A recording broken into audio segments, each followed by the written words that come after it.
Hello everyone, welcome to atomic English, the Hindu daily vocab and editorial analysis class में आपका बहुत बहुत स्वागत है। सभी प्यारे बच्चों को वेरी वेरी गुड मॉर्निंग। उम्मीद करता हूँ सब बढ़िया होंगे, तैयारी एकदम मस्त चल रही होगी आपकी। ये अकेली क्लास ही काफ़ी है आपकी इंग्लिश की प्रिपरेशन को एक बहुत बड़े लेवल पर बूस्ट करने के लिए। इस क्लास की शुरुआत में हम कवर करते हैं डेली वोकैब, जो कि एडिटोरियल से रहती है। एग्ज़ाम ओरिएंटेड वोकैब है सारी की सारी। भाई जितनी भी वोकैब है इसको इस तरीके से सेलेक्ट करा गया है कि भाई ये वर्ड्स आपको एग्जाम में ज़रूर मिलेंगे। ऐसा हो ही नहीं सकता कि ये वर्ड्स आपको एग्जाम में देखने को ना मिले। उनका पार्ट ऑफ स्पीच आइडेंटिफिकेशन देखते हैं कि भाई वर्ड्स हैं क्या, उनके सिनोनिम्स, उनके एंटोनिम्स, और इसी क्लास में आपको मिल जाएगा idioms and phrases, phrasal verbs and one word substitutions. तो जितने भी वोकैब के फॉर्मेट हो सकते हैं सारे के सारे से एक सिंगल क्लास में आपको डेली बेसिस पर मिल जाते हैं और तरीके से एक्सप्लेन करते हैं। और इसमें आपको ज़्यादा एफर्ट्स भी नहीं करने पड़ते हैं। इसमें ट्रिक्स के थ्रू मैं आपको समझाता हूँ, तो सारा कुछ जितना आज की तारीख में आप पढ़ रहे हैं सब कुछ आपको ऑटोमेटिकली याद हो जाता है। तो आपको सिंपली बस क्लास को एंड तक देख लेना है। सेकेंड पोर्शन में कवर करते हैं grammar and reading comprehension. Editorial analysis करेंगे, द हिंदू का एक प्यारा सा एडिटोरियल उठाएंगे और उसको डिटेल में एनालाइज करेंगे, जिससे आपका रीडिंग कॉम्प्रहेंशन पार्ट स्ट्रॉन्ग होगा और आपका माइंडसेट भी चेंज होगा, है ना। आपका माइंडसेट भी चेंज होता है इस रीडिंग कॉम्प्रहेंशन पार्ट वाले जो एडिटोरियल है इसको पढ़ने से। क्योंकि एडिटोरियल में ना एक बहुत बड़ा कोई एक सब्जेक्ट के बारे में चीज़ें लिखी गई होती हैं, एक प्रॉब्लम का पता लगता है और उसका सोल्यूशन उसमें सामने आता है। तो फिर ये आपका माइंडसेट भी कहीं ना कहीं चेंज करता है। आगे हम कॉम्प्रहेंशन और ग्रामर के एमसीक्यूज कवर करेंगे। बिल्कुल सेम फॉर्मेट रहेगा जैसा कि आपको एग्जाम में मिलता है। आपको लगेगा कि आप एक क्वेश्चन पेपर ही सोल्व कर रहे हो। थर्ड पोर्शन में कवर करेंगे क्लोज टेस्ट एंड पीक्यूआरएस यानी कि पैराजंबल, जो कि एग्जाम पॉइंट ऑफ व्यू से अच्छी प्रैक्टिस है और आजकल एग्जाम में काफ़ी आते हैं क्लोज टेस्ट और पीक्यूआरएस। और इनको टैकल करना, इनको सोल्व करना ईजी नहीं है, घूम जाते हैं बच्चे। क्लोज टेस्ट तो समझ ही नहीं आता है कि कौन सा ऑप्शन सेलेक्ट करना है, और पीक्यूआरएस का सीक्वेंस नहीं मिलता है कि भाई पहले किसको रखें और बाद में किसको। तो जब आप मेरे साथ कुछ ट्रिक्स लगाते हैं और डेली बेसिस पर प्रैक्टिस करते हैं, तब आप इस वाले पोर्शन में भी मास्टरी कर पाएंगे और एग्जाम में आप फुल मार्क्स सिक्योर कर पाएंगे। फोर्थ पोर्शन में कवर करेंगे ट्रिकी एमसीक्यूज प्रैक्टिस। सबसे इंपॉर्टेंट पार्ट है वीडियो का, क्योंकि जितना आपने स्टार्टिंग में वोकैब पढ़ा है वहाँ अच्छे से समझ में आ जाएगा, याद भी हो जाएगा। बट वोकैब का नेचर है भाई, एक बार में याद नहीं होता है, तो इसको हम यहाँ पर अलग से फोर्थ पोर्शन में ट्रिकी एमसीक्यूज के साथ प्रैक्टिस कर लेंगे। इसके बाद तो भाई चीज़ें रट जाती हैं। ये एक अकेली क्लास, इतनी इंपॉर्टेंट क्लास है, इतना सारा कंटेंट भर भर के है और सारा कंटेंट एग्जाम ओरिएंटेड है। देखो फर्स्ट तो आप भाई साहब यहाँ पर वोकैब सीखते हो, सेकंड, और ये ऐसा नहीं है कि केवल पढ़ते हो, याद हो जाती है यहीं पर। इस एक सिंगल क्लास में आप जब एंड तक बने रहोगे ना, तब आपको पता लगेगा कि भाई साहब आज जितना आपने पढ़ा ना सब कुछ आपके दिमाग में ऑटोमेटिकली छप चुका है, याद हो चुका है। तो ज़्यादा एफर्ट्स भी नहीं करने। वोकैब कवर करते हैं, रीडिंग कॉम्प्रहेंशन हो जाता है, जिससे कि फिर आप एग्जाम में अनसीन पैसेज को अच्छे से सोल्व कर पाते हो। थर्ड भाई साहब यहाँ पर आप साथ के साथ ग्रामर देख रहे हो। फोर्थ यहाँ पर आपका क्लोज टेस्ट हो रहा है, ठीक है। फिफ्थ यहाँ पर आपको मिल रहा है पीक्यूआरएस, तो देख रहे हो एग्जाम में यही तो आता है। सिक्स्थ यहाँ पर साथ में चल रही है ट्रांसलेशन। ये जो आपके अंदर डर है ना इंग्लिश को पढ़ने का, वो खत्म हो जाएगा। यहाँ पर इंग्लिश आपको अच्छे से समझ में आनी शुरू हो जाएगी। और सेवंथ यहाँ पर एक बहुत बड़े लेवल पर प्रैक्टिस हो रही है, बहुत बड़े लेवल पर, क्योंकि 10 के आसपास क्वेश्चन रहते हैं एडिटोरियल वाले पार्ट में और 25 के आसपास क्वेश्चन रहते हैं वो क्या वाले। तो 35 क्वेश्चंस डेली लगा रहे हो। तो भाई साहब ये क्लास भी है जिसमें भर भर के नॉलेज है। इंग्लिश की जितनी भी चीज़ें हो सकती हैं एग्जाम पॉइंट ऑफ व्यू से इंपॉर्टेंट सारे रख दी हैं। तो आप यहाँ पर एक क्लास भी ले रहे हो जिसके आपकी वोकैब का और आपकी ओवरऑल इंग्लिश का एक साथ में प्रैक्टिस भी हो रही है। और जब आप क्वेश्चन पेपर सेट कर रहे हो तो ये आपका एक एग्जाम ओरिएंटेड अप्रोच भी है। तो भाई मुझे नहीं लगता इससे अच्छी क्लास आपको मिल जाएगी। मॉर्निंग में ही हो जाती है, इसको आप मॉर्निंग में ही लगा लिया करें। बेनिफिशरीज जितने भी एसएससी के एस्पिरेंट्स हैं, चाहे वो सीजीएल की करते हो तैयारी, सीपीओ की, सीएचएसएल या स्टेनो, या कोई और भी एग्ज़ाम है अगर एसएससी का जिसमें इंग्लिश आती है, तो उन सभी के लिए इंपॉर्टेंट है। उसके अलावा अगर आप बैंक की तैयारी करते हैं, रेलवे, टीचिंग, डिफेंस जैसे एनडीए या सीडीएस या सीएपीएफ भी है, और उसके अलावा अगर आप यूपीएससी एस्पिरेंट्स भी हैं, तो सभी के लिए भाई साहब बहुत इंपॉर्टेंट है। यूपीएससी वालों के लिए तो और ज़्यादा इंपॉर्टेंट हो जाती है, क्योंकि अगर आपको लैंग्वेज ही नहीं आएगी, आपको अपनी बातों को बोलना या कहना ही नहीं आएगा, तो फिर आप किस बात के यूपीएससी एस्पिरेंट हो, किस चीज़ में आप आंसर राइटिंग तो कर ही नहीं पाओगे फिर, ये तो पक्का है भाई। तो सबसे पहले यूपीएससी एस्पिरेंट्स को अपनी इंग्लिश को ही सुधारना चाहिए। ऑलराइट, चलिए भाई क्लास को शुरू करते हैं। और शुरू करने से पहले चैनल पर अगर नए हैं, सब्सक्राइब नहीं करा है चैनल को अभी तक, तो सब्सक्राइब कर लेंगे, बेल आइकन को प्रेस कर लेंगे for more important updates. Right, let's start today's class. Vocabulary. आज का पहला वर्ड है मोमेंटम नाउन होता है, गति या फिर बल को बोलते हैं मोमेंटम। द फोर्स और स्पीड, या तो कोई बल है या फिर स्पीड है। Gained by a moving object, कोई ऑब्जेक्ट जा रहा है लेकिन उसकी अचानक से स्पीड में तेज़ी से उसकी जो स्पीड है वो बढ़ गई किसी ऑब्जेक्ट की, या फिर कोई एक इवेंट चल रहा है उसकी प्रोग्रेस में थोड़ा सा बल आया, उसमें स्पीड आई, उसको बोलते हैं मोमेंटम। मोमेंट प्लस रन, अच्छा निमोनिक्स क्या है इसके, ट्रिक्स लगाते हैं। मोमेंट प्लस रन, जब कोई तेज़ी से दौड़ रहा है किसी मोमेंट में, अगर कोई एकदम से रन करना शुरू कर दे तेज़ी से, तो मतलब क्या स्पीड पकड़ेगा, तो वही तो होता है मोमेंटम। मो मतलब मोर और मेंटम मतलब मूवमेंट, किसी चीज़ में के मूवमेंट में मोर हो गया, वो और ज़्यादा हो गया, तो वही है मोमेंटम यानी कि स्पीड हो जाना। The team gained momentum after scoring 2 goals, team ने क्या पकड़ी, गति पकड़ी, मोमेंटम पकड़ा आफ्टर स्कोरिंग 2 गोल्स, 2 गोल्स हो गए, उसके बाद उनके अंदर मोटिवेशन आया होगा, इंकरेजमेंट आया होगा, और उसके बाद उन्होंने मोमेंटम पकड़ा, इसके बाद यानी कि बहुत अच्छे से उन्होंने खेला। सिनोनिम्स रहेंगे इम्पीटस, ड्राइव और फोर्स, ये तीनों हो जाएंगे इसके सिनोनिम्स। मार्क करेंगे इम्पीटस को, अच्छा वर्ड है, एग्जाम में कई बार आया है। एंटोनिम्स रहेंगे स्लोनेस, एक तरफ तो भाई स्पीड आ गई तो इसका उल्टा स्लोनेस, हल्ट यानी कि रुक गई हैं चीज़ें, और वीकनेस यानी कि कमजोरी हो गई है, तीनों हो जाएंगे इसके एंटोनिम्स, इसमें से हल्ट को मार्क करेंगे। नेक्स्ट वर्ड है अनप्रेसिडेंटेड, एडजेक्टिव होता है अभूतपूर्व, नेवर डन और नॉन बिफोर, कोई एक ऐसी चीज़ है ना तो पहले कभी हुई है ना किसी ने ऐसा जाना है, उसको बोलते हो unprecedented.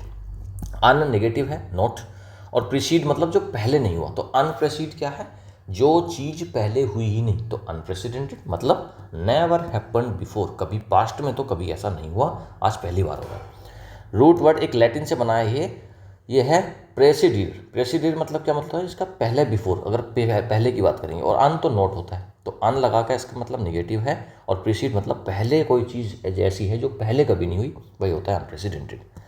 The country faced an unprecedented economic crisis, country ने क्या फेस करा है, एक अनप्रेसिडेंटेड इकोनॉमिक क्राइसिस, कि भाई अभी तक ऐसा इकोनॉमिक क्राइसिस कभी नहीं देखा जैसा कि अब आया है, तो अनप्रेसिडेंटेड मतलब पहले जैसा हुआ ही नहीं, अभूतपूर्व। अनमैच्ड है, वैसा कभी मैच हुआ ही नहीं है। एक्स्ट्रा ऑर्डिनरी है और एक्सेप्शनल है, ये तीनों हो जाएंगे इसके सिनोनिम्स। एंटोनिम्स रहेंगे भाई, एक तरफ तो अभूतपूर्व है, जैसा कभी हुआ ही नहीं है, दूसरी तरफ कॉमन, कॉमन तो रोज होता रहता है, ऑर्डिनरी है साधारण सा, और यूजुअल, यूजुअली चलता रहता है, तो ये तीनों हो जाएंगे इसके एंटोनिम्स। अगला वर्ड है यील्ड, वर्ब भी है नाउन भी है, इसका मतलब होता है उत्पादन करना या फिर समर्पण करना, किसी चीज़ को प्रोड्यूस करना, प्रोवाइड करना, देना। टू गिव अप और सरेंडर, ये इसके मीनिंग हो जाते हैं इंग्लिश में। Yield board on roads, give away या फिर सरेंडर करना। अच्छा फील्ड है, यील्ड को याद करो फील्ड से, फील्ड क्या करते हैं, फील्ड में क्रॉप्स आती है, तो फील्ड क्या करते हैं, फील्ड यील्ड करते हैं क्रॉप को, तो crops are yield from field, तो क्रॉप्स कहाँ से आती है, फील्ड से, तो फील्ड क्या करते हैं, क्रॉप देने का काम करते हैं, यील्ड का मतलब देना। This land yields good harvest, ये जो लैंड है ना, ये यील्ड करती है, प्रदान करती है गुड हार्वेस्ट, अच्छी फसल। तो कुछ ज़मीनें उपजाऊ होती हैं, है ना, फर्टाइल होती हैं काफ़ी, तो वो क्या करती हैं, अच्छी फसल यील्ड करती हैं, देती हैं, प्रदान करती हैं। प्रोड्यूस, जनरेट और सरेंडर, ये तीनों रहेंगे इसके सिनोनिम्स। एंटोनिम्स रहेंगे रेजिस्ट, रिटेन और रिफ्यूज़। नेक्स्ट अगला वर्ड है, अच्छा इसमें से आप रिफ्यूज़, रिटेन, रेजिस्ट, रेजिस्ट को मार्क कर सकते हैं इसमें से आप, रिटेन और रिफ्यूज़ का तो पता होगा। अगला वर्ड है ब्रेक थ्रू, कल या परसों में भी हमने इसको कवर किया था, नाउन होता है, बड़ी सफलता को बोलते हैं breakthrough. A sudden important discovery और डेवलपमेंट, अचानक से एक इंपॉर्टेंट डिस्कवरी हुई, एक डेवलपमेंट हुई, बड़ी सफलता हाथ लगी, विन हुआ, तो उसको बोलते हैं ब्रेक थ्रू। ब्रेक थ्रू, आपने एक वॉल को ब्रेक किया और आप उसके थ्रू चले गए, उसके पार चले गए, तो वॉल क्या, वॉल मतलब दीवार, तो दीवार का एक बाधा है, आपने उसको तोड़ा, उसके आप ब्रेक करके उसके पार चले गए, मतलब आपने क्या करा, जीत लिया आपने उसको, किसी चीज़ को आप जीत कर पार चले गए, या फिर आप उसमें सक्सीड कर गए, या फिर आपने एक डिस्कवरी की। साइंटिस्ट ब्रेक्स बैरियर, साइंटिस्ट ने ब्रेक कर दिया बैरियर, मतलब क्या, ब्रेक थ्रू करा, कोई डिस्कवरी करी। ब्रेक का मतलब होता है स्प्लिट करना, तोड़ना, और थ्रू मतलब अक्रॉस, तो किसी चीज़ को तोड़कर उसके पार चले जाना, उसको बोलते हैं ब्रेक थ्रू करना, मतलब सक्सीड होना। Scientist made a breakthrough in cancer research, cancer research बहुत समय से चल रही थी, अब साइंटिस्ट ने, वैज्ञानिकों ने क्या कर लिया, उसमें एक ब्रेक थ्रू कर लिया, मतलब क्या, एक बहुत बड़ी डिस्कवरी कर ली है। डिस्कवरी, एडवांसमेंट और इनोवेशन, ये तीनों रहेंगे इसके सिनोनिम्स। एंटोनिम्स, एक तरफ तो भाई बहुत सफलता मिल गई, कामयाब हो गए हैं, एडवांसमेंट हुआ, दूसरी तरफ सेटबैक, अभी भी दिक्कतें आ रही हैं, फेल्योर है, और ऑब्स्ट्रक्शन है, बाधाएं आ रही हैं, ठीक है, ये तीनों हो जाएंगे इसके एंटोनिम्स। मार्क करेंगे इसमें से सेटबैक को, और ऑब्स्ट्रक्शन भी अच्छा वर्ड है। नेक्स्ट अगला वर्ड है सोलिडेरिटी, नाउन होता है, एकजुटता को बोलते हैं सोलिडेरिटी। यूनिटी या फिर अग्रीमेंट है ऑफ फीलिंग और एक्शन, किसी की फीलिंग से किसी के एक्शन के साथ में खड़े हो जाना, यूनिटी होना, एग्री करना, उसी को बोलते हैं सॉलिडरिटी। सॉलिडैरिटी मतलब सॉलिड तरीके से अगर आप किसी के साथ स्टैंडिंग सॉलिड टुगेदर, अगर आप किसी के साथ बहुत सॉलिड तरीके से खड़े हो ना, तो वो होती है सॉलिडरिटी यानी कि unity. Soldiers in unity, solidarity को इस तरीके से याद कर लो, सॉलिड है ना, तो सॉलिड मतलब सोल्जर्स इन यूनिटी। तो सोल्जर्स के अंदर यूनिटी है, तो मतलब क्या, वो सॉलिडरिटी दिखा रहे हैं, किसी को सपोर्ट कर रहे हैं, किसी के साथ यूनिटी में है। फ्रॉम लैटिन सोलिडस, अच्छा सोल्जर जो होते हैं ना, उनके अंदर बहुत यूनिटी होती है भाई। सोल्जर जैसी यूनिटी कहीं नहीं मिलेगी, क्योंकि जब भी आर्मी कहीं जाती है ना, वो एकदम यूनिटी के साथ, सॉलिडरिटी के साथ लड़ती है। फ्रॉम लैटिन सोलिडस वर्ड से बना है ये, सॉलिड या फिर होल। होल मतलब पूरा, तो मतलब क्या, एक साथ में यूनिटी है तभी तो होल होगी कोई चीज़, वरना तो बटी रहेगी। Workers showed solidarity during the strike. Strike यानी कि हड़ताल चल रही है, तो हड़ताल के दौरान वर्कर्स ने, मजदूरों ने क्या करा है, दिखाई है सॉलिडरिटी यानी कि यूनिटी, एकता दिखाई है। यूनिटी, कोहेजन और अलायंस, ये तीनों हो जाएंगे इसके सिनोनिम्स। इसमें से आप मार्क करेंगे कोहेजन को, और अलायंस अच्छा वर्ड है, तो कोहेजन कई बार एग्जाम में पूछ चुका है, इसको अच्छे से देख लेंगे। इनको ना, ये जो वर्ड्स मैं मार्क करता हूँ, उनको एक अलग नोटबुक में जरूर लिखा करें। एक तरफ तो एकजुटता है, यूनिटी है, सॉलिड तरीके से खड़े हुए हैं, दूसरी तरफ डिवीजन है, डिस्कॉर्ड और सेपरेशन। तीनों का मतलब अलगाव से है, डिस्कॉर्ड मतलब झगड़े वगड़े हैं, तो डिस्कॉर्ड को आप मार्क करेंगे। डिवीजन और सेपरेशन का तो पता है आपको। अगला वर्ड है परसुएड, वर्ब होता है मनाने को बोलते हैं परसुएड करना। टू कन्विंस समवन, किसी को कन्विंस करना। टू डू और बिलीव समथिंग, किसी को कन्विंस करोगे, या तो किसी काम को करवाने के लिए कन्विंस करोगे, या फिर कोई बात मनवाने के लिए आप कन्विंस करोगे, दो ही तरीके से तो कन्विंस करोगे। तो ये हो जाता है परसुएड का मीनिंग, कन्विंस करना। पर मतलब बहुत थोड़ो तरीके से, स्वेड करना मतलब स्वीट हो, आप किसी को मक्खन लगाओगे, किसी से प्यारी प्यारी मीठी मीठी बातें करोगे, तो आप उसको कुछ मनाने की तो कोशिश कर रहे होंगे, आप उसको कन्विंस करना चाह रहे होंगे। तो परसुएड करना मतलब क्या है, पर मतलब बहुत अच्छे तरीके से, और स्वेड करना मतलब मीठी बातें करना, तो मतलब मनाना। स्वेड कर रहे हो तो साउंड लाइक स्वेड, आप किसी को स्वे कर रहे हो मतलब उसको, उसके मन को, टू स्वे समवन्स माइंड, तो किसी के मन को बहलाने की कोशिश कर रहे हो, उसको मनाने की कोशिश कर रहे हो, वही होता है परसुएड करना। परसुएडर एक इसका लैटिन रूट है, उससे बना है, उसका मतलब होता है कन्विंस करना। She persuaded her parents to allow the trip, trip पर जाने की कोशिश कर रही है लड़की, तो उसने अपने पेरेंट्स को क्या करने की कोशिश करी है, परसुएड करने की कोशिश करी है, उनको कन्विंस करने की कोशिश करी है, मनाने की, कि भाई वो उसको अलाउ कर दें जाने के लिए ट्रिप पर। कन्विंस, इन्फ्लुएंस और अर्ज तीनों हो जाते हैं इसके सिनोनिम्स। एंटोनिम्स क्या रहेंगे फिर इसका उल्टा, परसुएड का बिल्कुल डायरेक्ट उल्टा रहेगा डिसुएड, डिस्करेज करना और प्रिवेंट, तीनों हो जाएंगे इसके एंटोनिम्स। मार्क करेंगे डिसुएड को, मतलब क्या है, एक तरफ तो मनाना है, दूसरी तरफ मना करना, प्रिवेंट करना, बचना।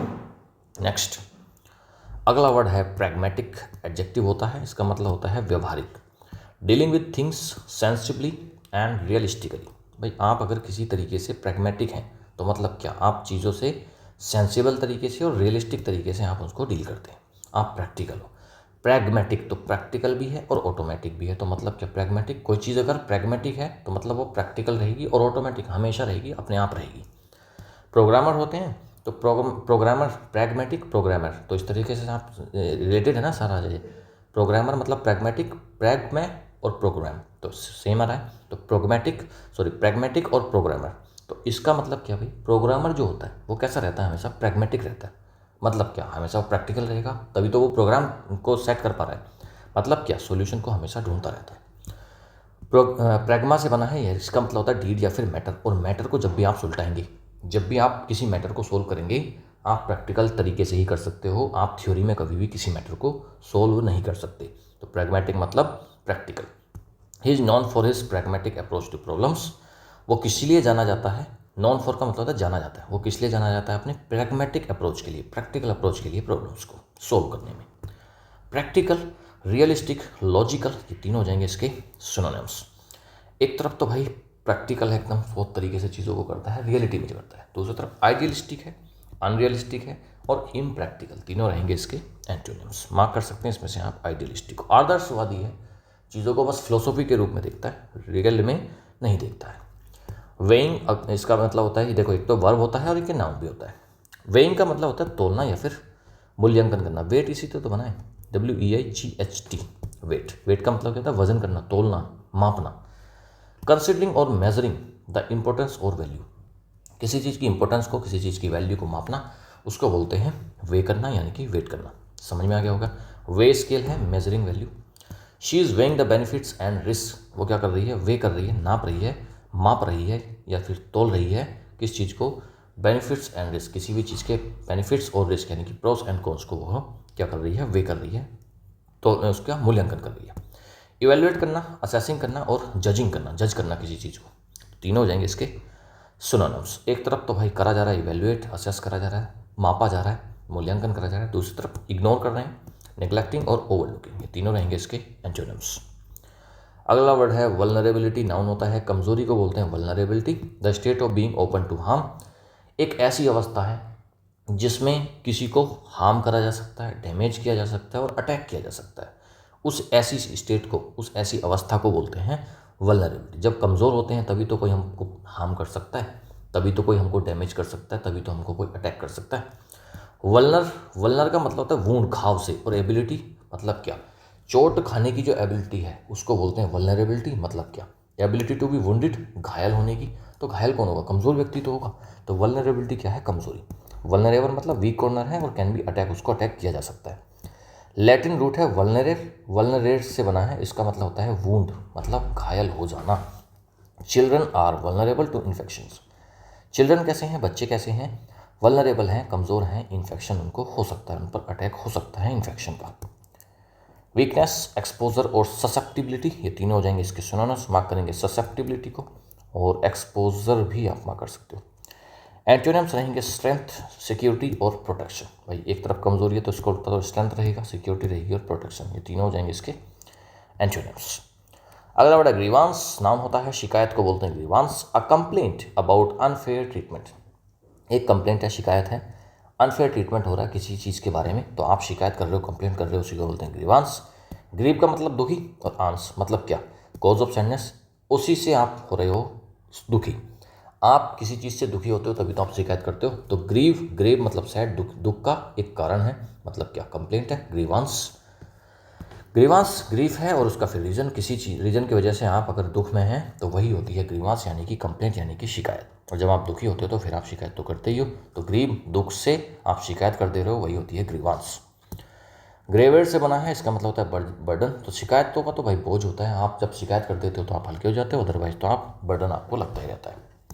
The employees voiced their grievances, employees यानी कि कर्मचारियों ने क्या करा है, वॉइस यानी कि आवाज़ उठाई है, किस चीज़ के बारे में, अपनी ग्रीवांसेस के बारे में, मतलब अपनी कंप्लेंट्स, अपनी शिकायतों के बारे में। कंप्लेंट, ऑब्जेक्शन और प्रोटेस्ट, ये तीनों रहेंगे इसके सिनोनिम्स। एंटोनिम्स, एक तरफ तो भाई देखो शिकायतें हैं, आपको दुविधा है, परेशानी है, इसका उल्टा क्या रहेगा भाई, सेटिस्फैक्शन, आप एकदम संतुष्ट हैं। कंटेंटमेंट है और अप्रूवल, तीनों हो जाएंगे इसके एंटोनिम्स। अगला वर्ड है स्क्वेंडर, वर्ब होता है, बर्बाद करने को बोलते हैं स्क्वेंडर करना। To waste something in a reckless way, एक बहुत ही लापरवाही वाले तरीके से किसी चीज़ को वेस्ट कर देना, उसको बोलते हैं स्क्वेंडर करना। साउंड्स लाइक वेंडर, वेंडर क्या होता है भाई, अगर आप वेंडर कर रहे हो तो मतलब क्या, वेंडर का मतलब तो घूमना, भटकना, अगर आप भटक रहे हो तो आप बर्बाद कर रहे हो अपने टाइम को और अपने पैसे को।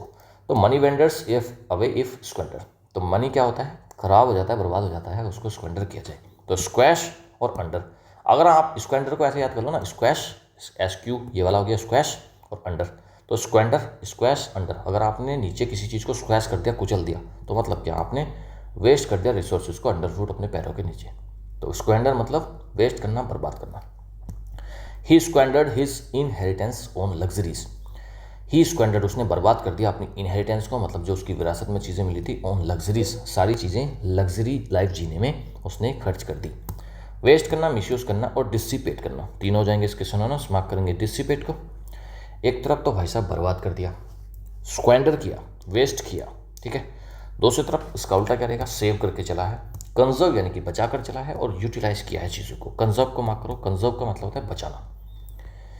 वर्ड्स कंप्लीट हुए, अच्छे से आपको समझ में आ गए होंगे, रट ही गए होंगे भाई, ठीक है। ये तो सारी चीज़ें जब हम ट्रिक्स लगाते हैं ना, एक बार और देख लेना अगर नहीं हुआ है तो, अदरवाइज तो आप ना PDF से भी आप इसको कर लेना, तो वहाँ पर भी आपको अच्छे से समझ में आ जाएगा। एक बार क्लास लगाओगे, एक बार PDF पढ़ोगे, हो जाएगा, उतने से ही हो जाएगा। चलिए भाई, अब हम करते हैं idioms and phrases. Smell a rat, कुछ गड़बड़ होना, कुछ गड़बड़ होने को बोलते हैं smell a rat. Suspect something wrong, अच्छा रैट का काम क्या है, रैट का काम है शरारत करना। जब भी आप घर में रैट को देखना, कभी भी वो कूदता फांदता रहता है, ठीक है, तो मतलब क्या, कुछ ना कुछ गड़बड़ी कर रहा होता है। अगर आपने स्मेल कर लिया, मतलब आपने सूंघ लिया कि कहीं ना कहीं चूहा है, तो मतलब क्या, आपने गड़बड़ी को सस्पेक्ट कर लिया, आपने संदेह में ले लिया कि हाँ कुछ तो गड़बड़ है। तो अगर आप if you are smelling a rat, it means that you are suspecting something wrong.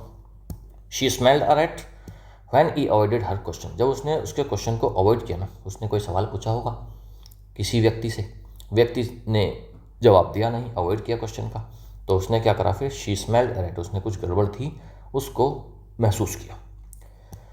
With bated breathe, बड़ी उत्सुकता से, in anticipation, waiting anxiously.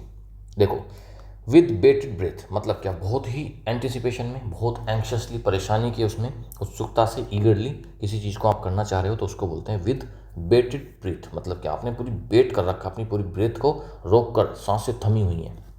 The audience waited with bated breath for the result. तो ऑडियंस ने wait किया bated breath के साथ में, मतलब क्या, बहुत उत्सुकता से रिजल्ट के बारे में। अ चाइल्ड्स प्ले, बहुत आसान काम, something very easy to do. Child's play, अच्छा कोई बच्चे का खेल अगर होगा तो बच्चे का खेल तो बहुत मामूली है ना, बच्चा तो भाई छोटी, बच्चा चीज़ों को करता ही हल्की चीज़ों को है ना बच्चा तो, क्योंकि वो बच्चा है, अभी उसने चीज़ें नहीं सीखी हैं। तो अगर कोई चीज़ चाइल्ड्स प्ले है, मतलब क्या, बहुत आसान काम है भाई, वेरी इजी है। For him solving puzzles is a child's play, उसके लिए पजल सोल्व करना क्या है, एक बच्चों का खेल है, बहुत आसान काम है। द लास्ट स्ट्रो, सहन शक्ति की सीमा, final problem that makes a situation unbearable, एक फाइनल प्रॉब्लम है जिसके बाद चीज़ें बिल्कुल ऐसी हो रही हैं कि अब नहीं झेला जा रहा, तो मतलब क्या, सहन शक्ति की बिल्कुल चरम सीमा, the last straw. His rude comment was the last straw for her, उसकी जो रूड कमेंट थी, उसकी जो खराब कमेंट थी, भद्दी कमेंट थी, was the last straw for her, उसके लिए ये सहन शक्ति की बिल्कुल लास्ट मोमेंट था। फ्रेजल वर्ब्स करते हैं, कट ऑफ, काट देना, संबंध तोड़ना, टू डिस्कनेक्ट और स्टॉप, किसी चीज़ को डिस्कनेक्ट कर देना मतलब उसको कट ऑफ कर देना। The electricity was cut off due to non payment, non payment की वजह से इलेक्ट्रिसिटी को डिस्कनेक्ट कर दिया गया है, काट दिया गया है। जब आप बिल का पेमेंट नहीं करते हो बिजली के, तब इलेक्ट्रिसिटी डिपार्टमेंट आता है, वहाँ से एम्प्लॉयज़ आते हैं और आपके कनेक्शन को कट ऑफ करके चले जाते हैं। रूल आउट, बाहर करना, अस्वीकार करना। To eliminate as an option, rule out करने का मतलब है किसी चीज़ को एलिमिनेट कर देना, ख़त्म कर देना, ठीक है, रिजेक्ट कर देना। The police ruled out robbery as a motive, तो पुलिस ने रूल आउट कर दिया रॉबरी को एक मोटिव के तरीके से। मतलब क्या, किसी केस में पुलिस काम कर रही है, सबको लग रहा है कि ये रॉबरी थी, लेकिन रॉबरी नहीं थी, वो कुछ और था, तो पुलिस ने रूल आउट कर दिया, कैंसिल कर दिया कि भाई रॉबरी मोटिव नहीं था, मोटिव कुछ और था। मतलब क्या, उसको एक ऑप्शन के तरीके से उसको हटा दिया, खारिज कर दिया। ब्रिंग बैक का मतलब होता है लौटाना, याद दिलाना। तो रिटर्न और रिवाइव, दोबारा से लाइफ को फिर से शुरू करना। Bring back, bring me back. This song brings back childhood memories. कुछ गाने होते हैं ना जो आपको आपके बचपन की याद दिला देते हैं, क्योंकि आपने बचपन में उन गानों को बहुत ज़्यादा सुना होता है, तो उनको सुनते ही आपको अपना बचपन याद आ जाता है। तो दिस सॉन्ग ब्रिंग्स बैक मतलब याद दिलाता है चाइल्डहुड मेमोरीज की। ब्रिंग डाउन, गिरा देना। टू कोज, टू फॉल और रिड्यूस, किसी चीज़ को गिरा देना उसको बोलते हैं ब्रिंग डाउन करना। The heavy rains brought down several trees, heavy rain हुई, काफ़ी ज़्यादा बारिश हुई, तूफान रहा होगा, तो उसके बाद बहुत सारे सेवरल ट्रीज मतलब बहुत सारे ट्रीज, पेड़ क्या हो गए, ब्रिंग डाउन हो गए, मतलब गिर गए, फॉल कर गए। वन वर्ड सब्स्टिट्यूशंस करते हैं। देख रहे हो बेटा, एक सिंगल क्लास में कितने एग्जाम ओरिएंटेड आइटम्स आपको सिंगल वीडियो में मिल जाते हैं। यही तो मज़ा इस क्लास को डेली बेसिस पर लगाने का, कि आपकी वोकैब, एग्जाम ओरिएंटेड वोकैब आपकी दिन पे दिन बढ़ती चली जाती है। वन वर्ड सब्स्टिट्यूशंस, कन्फेक्शनर, मिठाई बनाने वाला, अ पर्सन हु मेक्स और सेल्स स्वीट्स, एक ऐसा पर्सन है जो मिठाई बनाता है और बेचता है, उसको बोलते हैं कन्फेक्शनर। आपने मार्केट में देखा होगा किसी भी नाम से, जैसे सपोज करो गुप्ता कन्फेक्शनरी, तो गुप्ता कन्फेक्शनरी क्या है, गुप्ता की मिठाई की दुकान है। अग्रवाल कन्फेक्शनरी, तो ये क्या है, ये एक मिठाई वाला है। तो कन्फेक्शनर का मतलब हो गया जो मिठाई बनाता है और बेचता है। कन्फेक्शन का मतलब ही होता है स्वीट प्रिपरेशन से। The confectioner prepare delicious cakes, confectioner ने क्या करा, प्रिपेयर करा है डिलीशियस यानी कि बहुत टेस्टी केक उन्होंने बनाया है। बेकर को बोल सकते हो, पेस्ट्री शेफ हो सकता है, कैंडी मेकर, मिठाई बनाने वाला, ठीक है जी। अब इसका एंटोनिम कुछ खास तो रहेगा नहीं, तो इसको काट दो, ठीक है, इसको काट दो, इसकी ज़रूरत नहीं है, बिल्कुल ज़रूरत नहीं इसकी। अगला है एक्कोलेट, प्रशंसा या फिर सम्मान को बोलते हैं एक्कोलेट। एन अवार्ड और प्रेज गिवन। एको मतलब अकॉर्डिंग टू, और लेड मतलब प्रशंसा, लेड मतलब लोड ऑफ प्रेज, बहुत सारी प्रेज करना। किसी के अकॉर्डिंग अगर आप उसकी प्रेज कर रहे हो, उसको बिल्कुल पूरा लोड कर दे रहे हो प्रेज से, तो मतलब क्या, अकॉर्डिंग टू पर्सन आप उसको लोड कर रहे हो पूरी प्रेज के साथ में, तो उसको बोलते हैं एक्कोलेट करना, मतलब प्रशंसा करना। लैटिन है एक्कोलेट, इसका मतलब होता है एम्ब्रेस करना या फिर प्रेज करना, यानी कि प्रशंसा करना। She received accolades for her performance, उसने अपनी परफॉर्मेंस के लिए उसको क्या मिला, एक्कोलेट मिला, काफ़ी प्रशंसा उसको मिली, ऑनर मिला। अवार्ड या फिर ट्राइब्यूट, ये तीनों हो जाएंगे इसके सिनोनिम्स। एक तरफ प्रशंसा हो रही है तो इसका उल्टा क्रिटिसिज्म रहेगा, यानी कि आलोचना। ब्लेम निंदा, ब्लेम का मतलब होता है ब्लेम लगाना, किसी पर दोष लगाना। और कंडमनेशन मतलब निंदा, तो मार्क करेंगे कंडमनेशन को। और कंडमनेशन जैसा ही एक वर्ड होता है कमेंडेशन, ठीक है, कमेंडेशन। तो कमेंडेशन का मतलब क्या होता है, कमेंडेशन का मतलब होता है तारीफ, प्रशंसा। और कंडमनेशन होता है, कंडमनेशन मतलब निंदा, कमेंडेशन मतलब तारीफ, प्रशंसा। विचरी जादू या फिर मोहिनी। मैजिक, चार्म, एन्चेंटमेंट, इसको बोलते हैं विचरी, ठीक है। तो विचरी क्या हो गया, जादू, किसी चीज़ का जादू। मोहिनी, विच का मतलब ही होता है मैजिकल पावर से।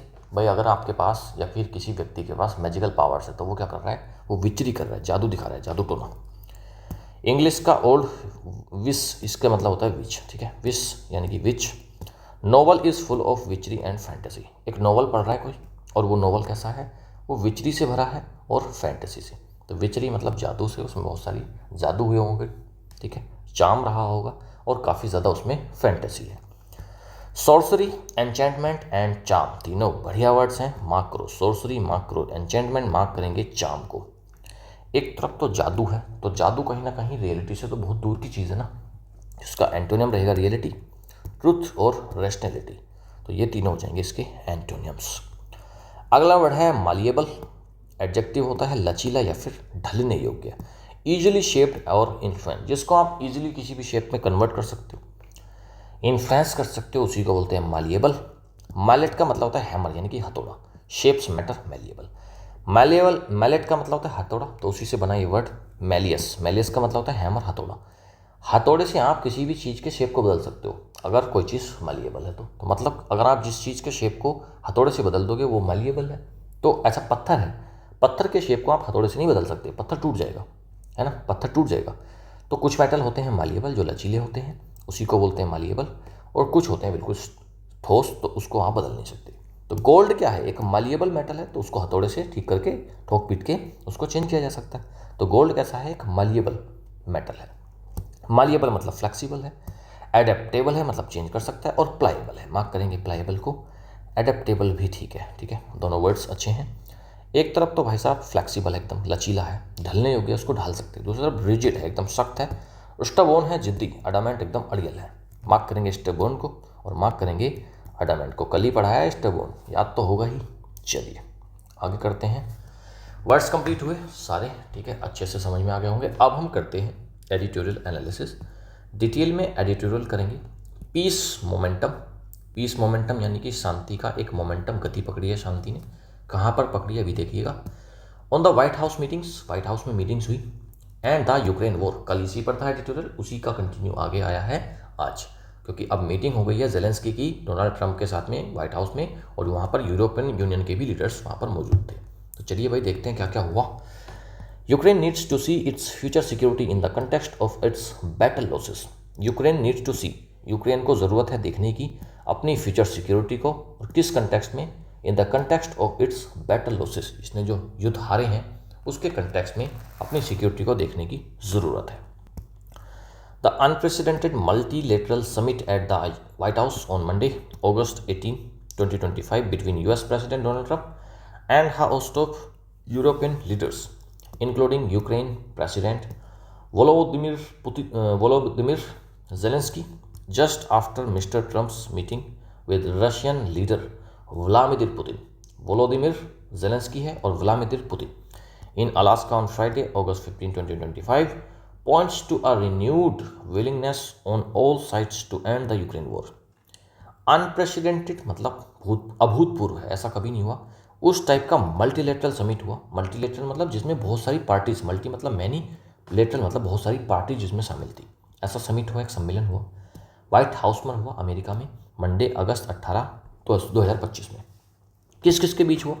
Between US president Donald Trump के बीच में and a host of European leaders, कुछ यूरोपियन लीडर्स थे, इंक्लूडिंग यूक्रेन के प्रेसिडेंट वोलोदिमिर जेलेंस्की भी शामिल थे।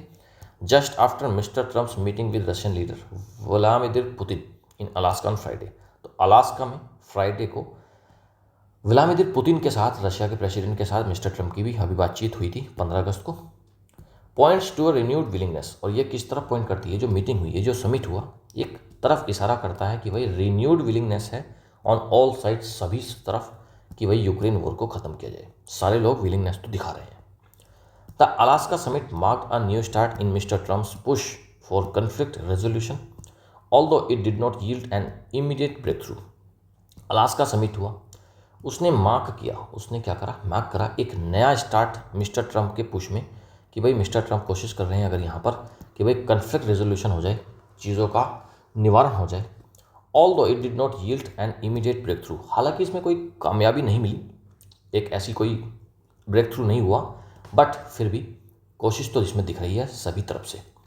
While mister Trump invited mister Zelensky to the White House to discuss the Putin proposal, European leaders including the British prime minister, France president and the chiefs of the European Commission and NATO also traveled to Washington in a strong show of solidarity with Ukraine। एक तरफ जहां mister Trump ने invite किया Zelensky को white house में discuss करने के लिए पुतिन के प्रपोजल को, पुतिन ने जो प्रपोजल दिया उसको डिस्कस करने के लिए जेलेंस्की को व्हाइट हाउस बुलाया मिस्टर ट्रंप ने। यूरोपियन लीडर्स भी वहां पर आए, इंक्लूडिंग ब्रिटिश प्राइम मिनिस्टर भी थे, फ्रांस के प्रेसिडेंट भी थे, और जितने भी यूरोपियन कमीशन और नाटो है ना, उनके सबके चीफ्स भी आए हुए थे। तो मतलब बहुत सारे बहुत इंपॉर्टेंट पार्टीज वहाँ पर इन्वॉल्व थी। ऑल्सो ट्रेवल टू वॉशिंगटन, वो भी वॉशिंगटन को गए, मतलब कहाँ, वॉशिंगटन मतलब अमेरिका गए। In a strong show of solidarity with Ukraine, और क्या दिखाने के लिए गए? इन स्ट्रॉन्ग शो, एक बहुत अच्छे तरीके से, मजबूती से दिखाने के लिए कि भाई वो यूक्रेन के साथ सॉलिडारिटी में है, उसके साथ खड़े हुए हैं। Mister Zelensky's visit to the White House in February had gone poorly. Mister Zelensky की जो विजिट थी व्हाइट हाउस में फरवरी में जब वो गए थे, जब ट्रम्प साहब, सरपंच साहब ने जब उनसे लड़ाई कर ली थी अपने व्हाइट हाउस में, तब की बात कर रहे हैं। तो वो क्या था? हैड गॉन पुअरली, बहुत ख़राब तरीके से वो हुआ था। पुअर के दो मीनिंग होते हैं, पुअर का मतलब एक गरीब होता है, और दूसरा खराब को भी पुअर बोलते हैं। दिस टाइम, इस बार, mister Zelensky and his European allies were careful not to upset their host. इस बार मिस्टर जेलेंस्की और यूरोपियन उसके जो साथी हैं were careful not to upset their host, कि भाई वो केयरफुल थे कि इस बार वो अपने होस्ट को, जो उनका मेज़बान है अमेरिका, उसको वो अपसेट नहीं करेंगे, परेशान नहीं करेंगे। The message from Europe is clear, Europe से मैसेज एकदम क्लियर है, इररिस्पेक्टिव ऑफ वॉशिंगटन्स पोजीशन, चाहे वॉशिंगटन यानी कि अमेरिका की चाहे जो भी पोजीशन हो इस वाले मुद्दे पर, लेकिन यूरोप का स्टैंड एकदम क्लियर है। Europe is firmly committed to Ukraine security, Europe बहुत ही सख्ती से, एकदम स्ट्रॉन्ग तरीके से कमिटेड है, खड़ा हुआ है यूक्रेन की सिक्योरिटी के लिए, उसकी सुरक्षा के लिए। But European leaders also recognise that they lack the capability to continue to back Ukraine in a war it is not winning should the US cut off its weapons supplies to Kyiv. लेकिन जो European leaders हैं ना, वो ये भी पहचानते हैं, ये भी रिकॉग्नाइज करते हैं कि उनके पास कमी है कैपेबिलिटी की, वो इतनी क्षमता उनके अंदर नहीं है कि वो कंटिन्यू कर पाएँ बैक करना, सपोर्ट करना यूक्रेन को एक ऐसे वॉर में जिसको वो नहीं जीत रहा। भाई यूरोपियन लीडर्स ये बात जानते हैं कि वो लंबे समय तक यूक्रेन को सपोर्ट नहीं कर सकते उस युद्ध में जिसको यूक्रेन जीत ही नहीं रहा। Should the US cut off its weapon supplies to Kyiv, तो यूएस को क्या करना चाहिए? अपनी जो वेपन सप्लाइज है कीव को, यानी कि यूक्रेन को, वो कट कर देनी चाहिए, कम कर देनी चाहिए। So the challenge before the French and British leaders was to persuade Mr. Trump, he has already ruled out NATO membership for Ukraine, to offer some form of American support for security guarantees to Ukraine as part of a final settlement। तो challenge जो है ना, वो ये है French और British leaders के सामने, जो असली चैलेंज है वो क्या है? वो ये है कि टू परसुएड, कि वो परसुएड करें, किसको? कन्विंस करें मिस्टर ट्रंप को। और ट्रंप कौन है? He has already ruled out NATO membership for Ukraine, उसने पहले ही नाटो मेंबरशिप खारिज कर दी है यूक्रेन की। To offer some form of American support for security guarantee to Ukraine, जिससे कि वो अमेरिकन सपोर्ट और सिक्योरिटी गारंटी के लिए यूक्रेन को दे पाए as a part of final settlement. जब एक फाइनल सेटलमेंट पर पहुंचेंगे तो वो एक सपोर्ट यूक्रेन को दे पाए, इसलिए उसने उसकी नाटो की मेंबरशिप को रूल आउट कर दिया, कैंसिल कर दिया। Europe has already begun planning to send a reassurance force to Ukraine. और जो यूरोप है वो ऑलरेडी शुरुआत कर चुका है, वो प्लानिंग कर रहा है कि एक रीअश्योरेंस फोर्स को, एक बल मतलब फोर्स, आर्मी, वो कहाँ पर भेज दी जाए, यूक्रेन में भेज दी जाए। उस चीज़ की यूरोप ऑलरेडी तैयारी कर रहा है, प्लानिंग कर रहा है। Mister Trump's comments signalling support for the idea of security guarantee were a small but significant breakthrough. Mister Trump के जो कमेंट्स आए थे जो कि सिग्नल कर रहे थे एक support for the idea of security guarantee देने की यूक्रेन को, were a small but significant breakthrough, एक छोटा सा था लेकिन काफ़ी इंपॉर्टेंट जीत थी, काफ़ी इंपॉर्टेंट एडवांसमेंट उसके अंदर था वो। He said Europe would be the first line of defence but did not rule out American involvement, adding that mister Putin would accept western security guarantees for Ukraine. He said, उसने क्या कहा, Trump ने क्या कहा कि Europe would be the first line of defence, Europe first line of defence होगा, but did not rule out American involvement. लेकिन America का जो इन्वॉल्वमेंट है ना उसके अंदर इस सारी सिचुएशन में, उस चीज़ को खारिज नहीं किया। एडिंग दैट, और ये ऐड करा कि मिस्टर पुतिन जो है ना वो एक्सेप्ट करेंगे western security guarantee for Ukraine. उसने कहा कि ये जो मिस्टर पुतिन है ना रशिया के, कि ये हमारी जो वेस्टर्न सिक्योरिटी गारंटी हम दे रहे हैं ना यूक्रेन को, उस चीज़ को मिस्टर पुतिन एक्सेप्ट कर लेंगे, ये उन्होंने कहा। The next big question is on where to draw the ceasefire line. अगला बड़ा क्वेश्चन क्या है कि सीज फायर लाइन को ड्रॉ कहाँ पर करें, किस जगह पर युद्ध को रोका जाए।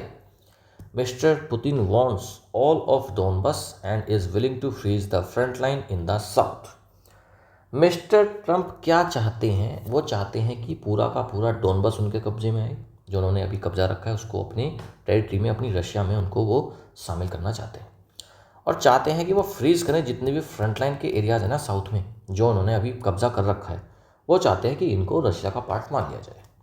Mister Zelensky and his European partners have so far ruled out any territorial concessions for peace, but all sides are ready to continue the talks.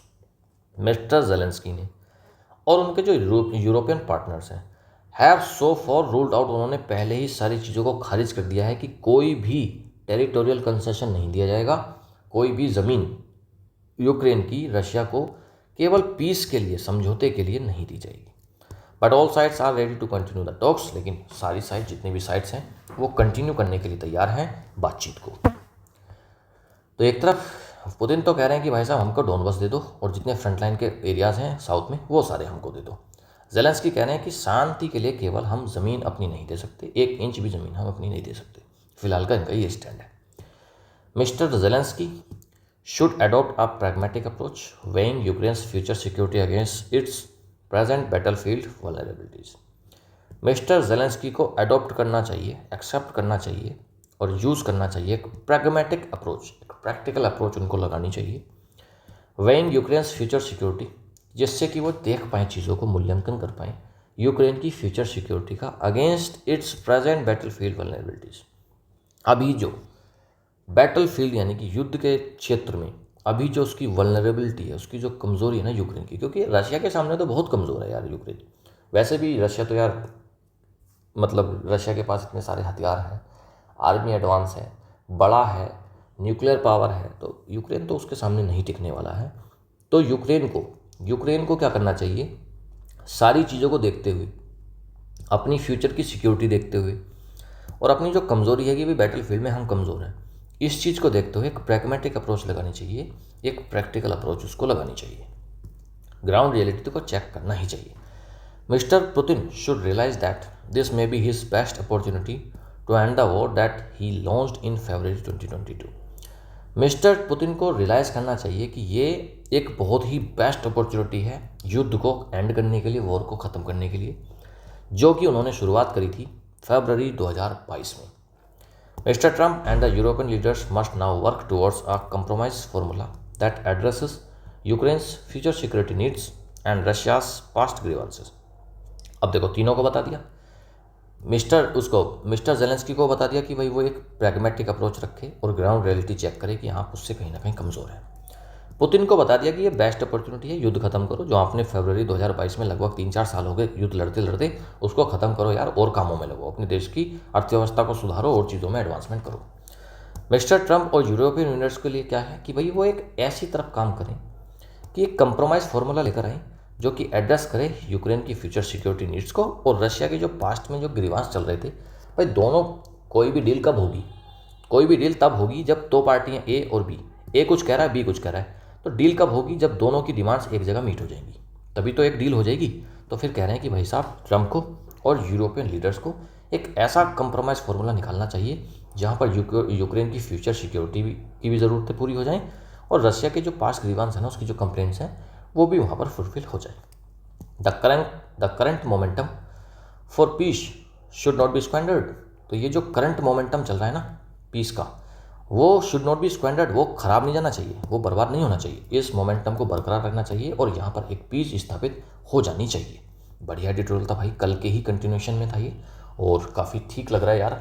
अगर चीज़ें हो जाएं सोल्व और यूक्रेन का वाला जो युद्ध चल रहा है ये अगर रुक जाए तो विश्व में, पूरे वर्ल्ड में एक अच्छी शांति स्थापित हो जाएगी। कॉम्प्रहेंशन एमसीक्यूज करते हैं। अकॉर्डिंग टू द एडिटोरियल के अकॉर्डिंग आपको बताना है कि what was the major challenge for the French and British leaders during the White House summit. White House summit हुआ, फ्रेंच और ब्रिटिश लीडर्स के सामने क्या बहुत बड़ा चैलेंज था, बताइए भाई क्या चैलेंज इनके सामने आया था, एक बहुत बड़ा challenge. Convincing mister Zelensky to agree to territorial concession. Mister Zelensky को कन्विंस करना कि भाई आप टेरिटोरियल कंसेशन दे दो, ये चैलेंज था नहीं, वो तो उसने पहले ही मना कर दिया। Next, forming a European only military alliance, केवल एक यूरोपियन ओनली मिलिट्री अलायंस को फॉर्म करना नहीं। परसुएट करना मिस्टर ट्रंप को कि भाई वो ऑफर करें सिक्योरिटी गारंटी यूक्रेन को। हाँ, ये चीज़ बहुत इंपॉर्टेंट थी, सी ऑप्शन इसमें करेक्ट रहेगा कि भाई वो इस चीज़ को परसुएट करने में कहीं ना कहीं दिक्कत आ रही थी, चैलेंज आ रहा था फ्रेंच और ब्रिटिश को कि भाई वो मिस्टर ट्रंप को कहें कि एक सिक्योरिटी गारंटी दीजिए यूक्रेन को।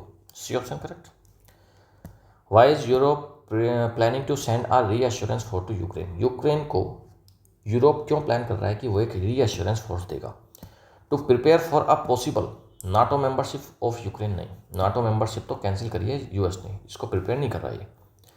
कंपेंसेट करने के लिए for their lack of ability to continue with US support. हाँ, कहीं ना कहीं यूक्रेन कमज़ोर है, उसकी कमज़ोरी को कंपनसेट करने के लिए कि भाई वो कंटिन्यू करे बिना यूएस सपोर्ट के। अगर यूएस अपनी सपोर्ट को हटा लेता है तब तो यूक्रेन बिल्कुल बैकफुट पर आ जाएगा।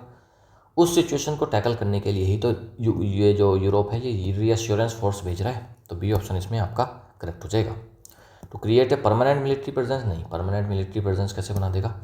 और to control the ceasefire line in Donbas. Donbas को तो वो पूरा कब्जे में चाह रहा है, तो डी ऑप्शन तो वैसे ही कट गया। फ्रेज है momentum for peace should not be squandered, implies that. इसका क्या मतलब है? Momentum for peace should not be squandered, इसका क्या मतलब है बताओ भाई? The ceasefire line is already finalise, इसका ये मतलब है नहीं। जेलेंस्की ने एग्री कर लिया टेरिटोरियल कंसेशन के लिए, अच्छा ऐसा कर लिया, उसने तो साफ मना कर दिया। The opportunity for peace is rare and must be utilise. हाँ, momentum for peace should not be squandered कि भाई ये जो मोमेंटम फॉर पीस चल रहा है अभी, जो ये गति चल रही है शांति के लिए, उसको बर्बाद नहीं जाना चाहिए। तो opportunity for peace is rare बहुत कमी से आती हैं और इसको यूटिलाइज कर लेना चाहिए। तो यही तो हो गया, सी ऑप्शन ही तो करेक्ट हो गया। रशिया ने ऑलरेडी एक्सेप्ट थोड़ी कर लिया वेस्टर्न कंडीशन को, नहीं, सी ऑप्शन करेक्ट रहेगा। ग्रामर एमसीक्यूज करिएगा। एरर डिटेक्शन का क्वेश्चन है, आपको करना है आइडेंटिफाई, जहाँ पर एरर है उसको आपको करना है, बता रखा है, एक एक वर्ड ध्यान से पढ़ेंगे और जहाँ पर भी एरर मिल जाएगा वहीं स्पॉट करेंगे।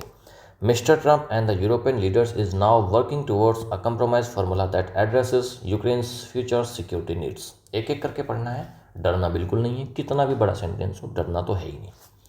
Mister Trump and the European leaders, बात हो गई मिस्टर ट्रंप की एक और दूसरे हो गए यूरोपियन लीडर्स, तो मतलब दो लोग हो गए, दो लोग होते हैं प्लूरल, तो प्लूरल के लिए मिस्टर लीडर, ये लीडर्स इज नाउ नहीं आ रहेगा, यहाँ पर आ रहेगा, कहाँ पर है? बी ऑप्शन में एरर है, इज की जगह पर आ जाएगा आर।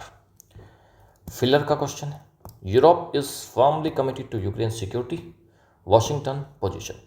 यूरोप फर्मली कमिटेड है यूक्रेन की सिक्योरिटी के लिए बिकॉज ऑफ, क्योंकि वॉशिंगटन की पोजीशन की वजह से, इररेस्पेक्टिव ऑफ, ऑल्दो अनलेस। नहीं, इररेस्पेक्टिव ऑफ, चाहे वॉशिंगटन की जो पोजीशन हो, इररेस्पेक्टिव ऑफ का मतलब होता है चाहे उसकी जो पोजीशन हो, लेकिन यूरोप फर्मली कमिटेड है यूक्रेन की सिक्योरिटी के लिए, बी ऑप्शन करेक्ट। इंप्रूवमेंट का क्वेश्चन है, बेस्ट वर्जन आपको इसमें से चूज करना है। Mister Putin should realised that this may be his best opportunity to end the war. Mister Putin should क्या होता है? मॉडल, और मॉडल के साथ हमेशा क्या आती है? वो आपकी फर्स्ट फॉर्म। थर्ड फॉर्म दे रखी है तो इसके लिए या तो यहाँ पर बी लगाइए, तब इसको करेंगे, लेकिन बी लगाने के बाद सेंस ही बदल जाएगा, सेंटेंस ही चेंज हो जाएगा। तो यहाँ पर सिंपल शुड के साथ में आ जाएगी वो आपकी फर्स्ट फॉर्म। कहाँ पर आएगा? शुड के साथ में रियलाइज तो नहीं आएगा, काटिएगा इसको। शुड बी रियलाइजिंग, काटो, शुड रियलाइज, सी ऑप्शन एकदम करेक्ट है। Mister Putin should realise that this may be his best opportunity to end the war, C option correct. Clause test का क्वेश्चन लगाइएगा भाई, आज मैंने हल्का रखा है, कल तो भाई आपके तोते उड़ गए होंगे। कल वाला क्लॉज टेस्ट देख कर तो काफ़ी बड़ा था और वो वर्ड्स को ना लेकर के 4-5 वर्ड्स को एक साथ में फिल करवा रहा था। चलिए आज पढ़िएगा, हल्का है, इसको आप आसानी से कर पाएंगे। The White House summit reflected a renewed dash on all sides to end the war. White House summit में रिफ्लेक्ट करता है, दिखाता है, दर्शाता है एक रिन्यूड, क्या दिखाता है कि भाई सारी साइड से क्या हुआ है वॉर को ख़त्म करने के लिए। क्या दिखाया गया कि सारी साइड ने क्या करा, क्या दिखाया सारी साइड ने? हॉस्टिलिटी दिखाई, दुश्मनी दिखाई, नहीं दिखाई। अपोजिशन दिखाई, अरे अगर अपोजिशन दिखाई है तो वॉर एंड तो नहीं हो सकता। एंड करने के लिए वॉर को क्या दिखाया गया? वो हेजिटेशन दिखाई, शर्म दिखाई है, नहीं, विलिंगनेस दिखाई है, अपनी इच्छा दिखाई है सारी साइड्स ने कि भाई वॉर को ख़त्म कर दिया जाए। उस समिट में ये चीज़ रिफ्लेक्ट होती है।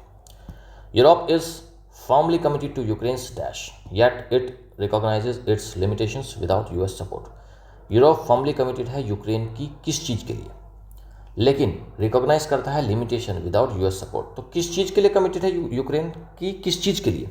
उसकी हार के लिए यूरोप कमिटेड है? नहीं, यूरोप तो यूक्रेन के साथ है, तो उसकी हार के लिए कैसे हो जाएगा कमिटेड? काटो। उसके कंसेशन के लिए कि भाई ज़मीन वगैरह अपनी दे दो, अपने जो कब्जे के एरिया उसको दे दो, नहीं। न्यूट्रलिटी के लिए नहीं, ऐसा कुछ नहीं है। सिक्योरिटी के लिए कमिटेड है यूक्रेन की यूरोप, तो इसका ए ऑप्शन करेक्ट है।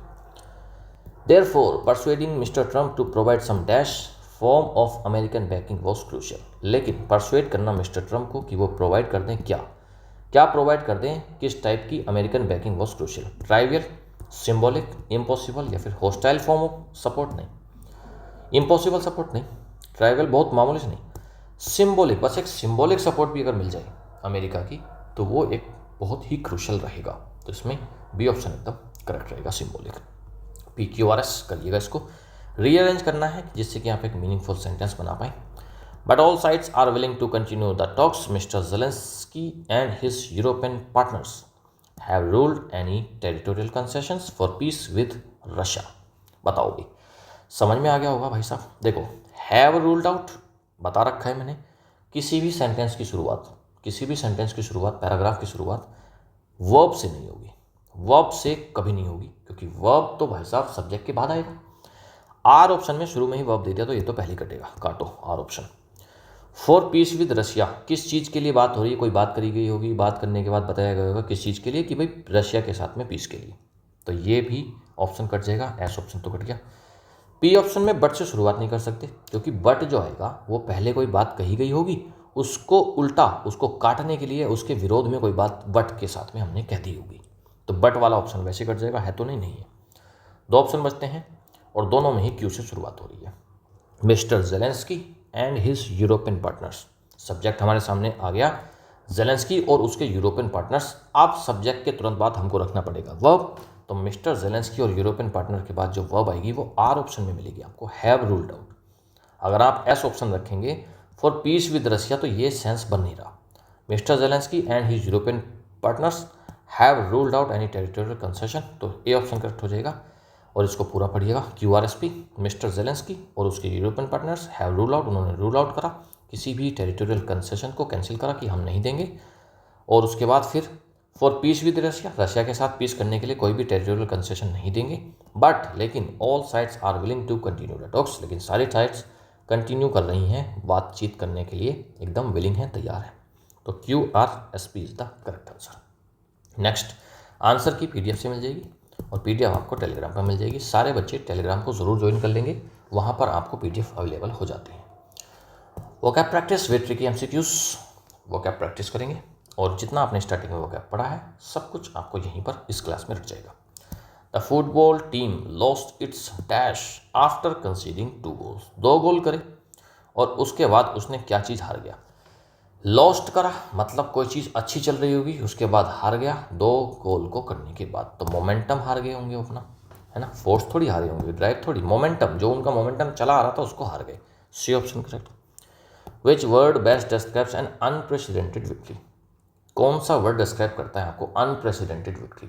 अनप्रेसिडेंटेड क्या होता है कि भाई अन मतलब नेगेटिव और प्रीसीड के पहले कभी हुआ ही नहीं, अभूतपूर्व। ऑर्डिनरी है, एक्सेप्शनल है, यूजुअल है या फिर common.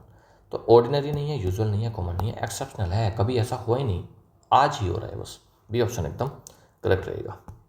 Next, the farmers land, farmer की जो लैंड है उसने क्या करा है, गुड क्रॉप एवरी ईयर, हर साल अच्छी क्रॉप क्या करती है, रील्ड रिटेन रेजिस्ट रिफ्यूज, तो यील्ड करती है, देती है, प्रदान करती है। एक सडन इंपॉर्टेंट डेवलपमेंट है साइंस के अंदर, उसको क्या बोलते हैं, उसको बोलते हैं ब्रेक थ्रू। एक डिस्कवरी को बोलते हैं breakthrough. Workers went on strike to show their, क्या दिखाने के लिए वर्कर्स स्ट्राइक पर चले गए, हड़ताल पर चले गए। उन्होंने अपनी डिवीजन दिखाई होगी, तो फिर हड़ताल पर तो क्या मतलब है। डिस्कॉर्ड सेपरेशन नहीं, सॉलिडरिटी दिखाई होगी, सॉलिडरिटी यानी कि यूनिटी दिखाई होगी, इसका बी ऑप्शन करेक्ट है।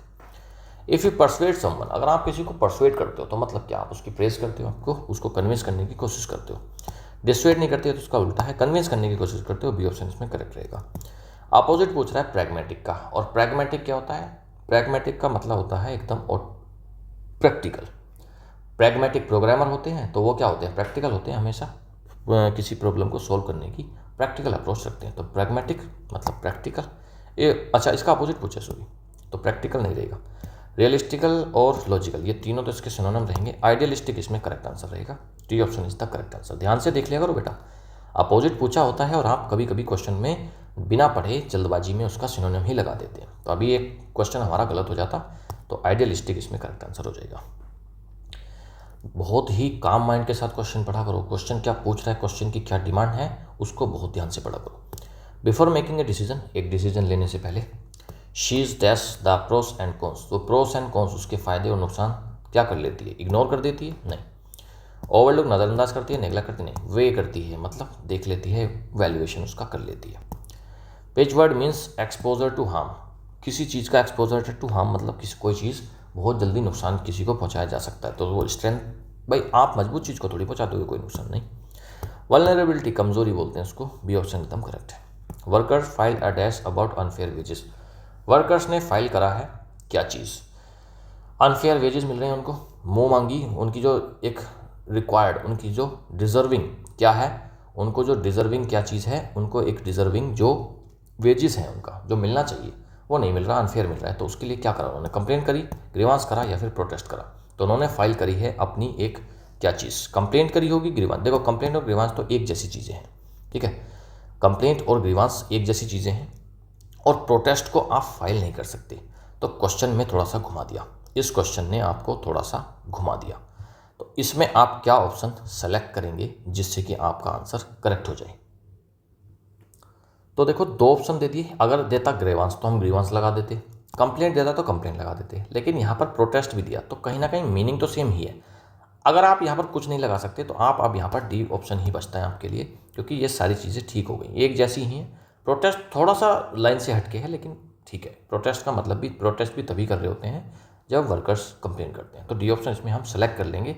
बट अगर ग्रीवांस ही रहता और चीज़ें अलग रहती तो फिर उसमें हम ग्रीवांस को ही सेलेक्ट करते हैं, ग्रीवांस का मतलब कंप्लेंट होता है, डी ऑप्शन एकदम करेक्ट है। टू स्क्वेंडर मनी का मतलब क्या होता है, स्क्वेंडर का मतलब होता है वेस्ट करना, सेव करना नहीं है, कंजर्व करना नहीं है, waste is recklessly, C option एकदम करेक्ट रहेगा। स्मेल अ रैट का मतलब होता है कि किसी चीज़ को, सस्पेक्ट चीज़ को, गलत चीज़ को सस्पेक्ट कर लेना, देख लेना, भाप लेना, जान जाना, तो suspect something wrong, B option correct है। Students awaited the exam result with bated breath, bated breath का मतलब होता है एंक्शसली, बहुत ही इच्छा से, जागरूक होकर के वेट करना। विदाउट स्टडिंग नहीं, with great excitement, B option ही करेक्ट हो जाएगा 13 का, विद ग्रेट एक्साइटमेंट को ही बोलते हैं with bated breath. If a task is a child play, अगर कोई टास्क, अगर कोई काम चाइल्ड प्ले है, बच्चों का खेल है, तो वो तो बहुत ही ईजी है, very easy, B option correct. Idiom पूछ रहा है final problem one can not tolerate, एक ऐसी प्रॉब्लम है जिसको कोई टॉलरेट अब नहीं कर सकता, बिल्कुल पीक पर आ गई है, बर्दाश्त नहीं हो रहा। बेटेड ब्रेथ का तो मतलब होता है एंक्शसली वेट करना। चाइल्ड प्ले तो बहुत आसान काम है, लास्ट स्ट्रो इसमें हो जाएगा, लास्ट स्ट्रो हो चुका है, बिल्कुल एंड आ चुका है भाई, अब बर्दाश्त के बाहर है। C option correct. The phone was dash due to long battery, low battery, low battery की वजह से फ़ोन क्या हो गया, cut off, rule out, bring down या फिर ब्रिंग बैक, बताइए भाई। 16 का तो यही हो जाएगा, कट ऑफ हो गया मतलब कट गया। डॉक्टर ने क्या करा है कैंसर एज ए पॉसिबल कोज, तो डॉक्टर ने क्या कर दिया कि भाई कैंसर को क्या करा, उसने कट ऑफ करा, रूल आउट करा, ब्रेक थ्रू, ब्रॉड बैक या फिर ब्रॉड डाउन, उसने रूल आउट कर दिया होगा, उसने रूल आउट कर दिया होगा कि भाई कैंसर तो नहीं है पॉसिबल कोज, तो बी ऑप्शन एकदम करेक्ट। दिस फोटोग्राफ, ये जो फोटोग्राफ है क्या करता है, स्वीट चाइल्डहुड मेमोरीज को कट ऑफ कर देता है, रूल आउट कर देता है, ब्रिंग बैक करता है, ब्रिंग बैक मतलब याद दिलाता है बचपन की अच्छी खासी मेमोरीज की, मधुर स्मृतियों को याद दिलाता है। C option correct. 19 क्वेश्चन है, heavy rainfall dash several old buildings, heavy rainfall हुआ और उसने बहुत सारी ओल्ड बिल्डिंग्स को क्या कर दिया, उसने कर दिया ब्रिंग डाउन, उसने कर दिया ब्रिंग डाउन यानी कि गिरा दिया। नेक्स्ट, कन्फेक्शनर कौन होता है, कन्फेक्शनर, कन्फेक्शनरी शॉप पर आप जाते हो, कहते हो कि भैया मिठाई दे दो, तो फिर कन्फेक्शनर कौन होता है, जो मिठाइयाँ बनाता है। ए ऑप्शन एकदम करेक्ट है। कन्फेक्शनर कॉइन थोड़ी इकट्ठे करेगा, पोयम थोड़ी ना लिखेगा वो हलवाई की दुकान पर, हलवाई का कोई पोयम लिखेगा क्या बैठ के, रिपेयर करेगा शूज़ को नहीं, वो तो भाई साहब मिठाई बनाएगा। वो बात अलग है कि मिठाई बनाते बनाते वो गाना गा सकता है। She received and dash for her excellent performance, देखो एक बात बताऊँ, यहाँ पर एन आ गया, अब आपको इतना समझ में आ जाएगा कि यहाँ पर जो भी चीज़ आएगी ना वो AEIOU यानी कि वोवल से स्टार्ट होगी। 3 ऑप्शन, तीनों में कॉन्सोनेंट है, तो यहाँ से भी आपने तीनों को एलिमिनेट कर दिया, हो गया एक्कोलेड। उसको एक्कोलेड मिली है अपनी परफॉर्मेंस के लिए, एक्सीलेंट परफॉर्मेंस थी, उसको एक्कोलेड मिली, और एक्कोलेड का मतलब होता है क्या, प्रशंसा। तो क्वेश्चन को ऐसे भी आप एलिमिनेट करके आंसर को फाइंड कर सकते हो। आपको चाहे मीनिंग भी नहीं पता था ना, एन से ही क्वेश्चन सोल्व हो गया, तो अपने दिमाग को इतना ज़्यादा अलर्ट रखो कि आप किसी भी एक छोटी सी भी अगर उसने लूप होल दे दिया ना आपको एग्जामिनर ने, तो उड़ा दो भाई सब क्वेश्चन को, एकदम से टैकल कर लो।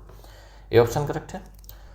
The story was full of mystery and dash, story जो थी वो फुल ऑफ क्या, मिस्ट्री से और किस चीज़ से भरी थी, मिस्ट्री क्या होता है, रहस्य, और दूसरा फिर इसी के जैसा, देखो एंड से सेम चीज़ें जुड़ती हैं, मिस्ट्री के बाद कोई ऐसी चीज़ जोड़नी है हमको जो बिल्कुल उसी के जैसी है, विचरी, रियलिटी, रेशनैलिटी या फिर ट्रूथ, सच्चाई, रेशनैलिटी और रियलिटी, तीनों तो अलग वर्ड हो गए। मिस्ट्री यानी कि, मिस्ट्री का मतलब होता है रहस्य, तो उसकी जैसी क्या चीज़ होगी, विचरी यानी कि जादू, जादू, चार्म, एन्चेंटमेंट। अच्छा भाई लास्ट क्वेश्चन है, इसका आंसर दे देंगे आप। Gold is a dash metal easy to shape, gold कैसा मेटल है जिसको इजीली आप शेप दे सकते हो, रिजिड है, मालिएबल है, स्टेबोन है या फिर इनफ्लेक्सिबल है, बताइएगा भाई। इसमें से आप बताएंगे गोल्ड कैसा मेटल है जिसको ईजी टू शेप है, आगे इसको एक्सप्लेन भी कर दिया, तो इसका आंसर आप देंगे और 1 वर्ड में आंसर देंगे, ना कि ABCD, जो भी वर्ड है इनमें से उसको लिखेंगे। क्वेश्चन 23 आंसर जो भी है वो लिखेंगे। ऑलराइट, आज क्वेश्चन थे 10 और यहाँ पर थे कितने, 23। आज के क्वेश्चन ईजी थे, तो 10 में से आपसे मैं उम्मीद करता हूँ आप 8 क्वेश्चन को करा होगा आपने, और 23 में से आज आपने कम से कम भाई साहब 19 क्वेश्चन तो आपने करे होंगे। कुल मिलाकर 33 में से आज आपको 18 और 9 कितना हो गया, 27, 27 प्लस क्वेश्चन अगर आपके बन रहे हैं, इतने मार्क्स आ रहे हैं, तो ये एक अच्छा स्कोर है। अपना स्कोर कमेंट में ज़रूर बताया करें। वीडियो अच्छी लगती है, मेरे पढ़ाने का तरीका आपको अच्छे से समझ में आता है, तो ज़्यादा से ज़्यादा वीडियो को लाइक करेंगे, शेयर करेंगे, कमेंट करेंगे, चैनल को सब्सक्राइब नहीं करें सब्सक्राइब कर लेंगे। ऑलराइट बेटा, चलिए आप लगातार तैयारी करते रहिएगा और मुझे पूरी उम्मीद है एक दिन आपकी मेहनत ज़रूर रंग लेगी। Thank you, have a nice day, good bye.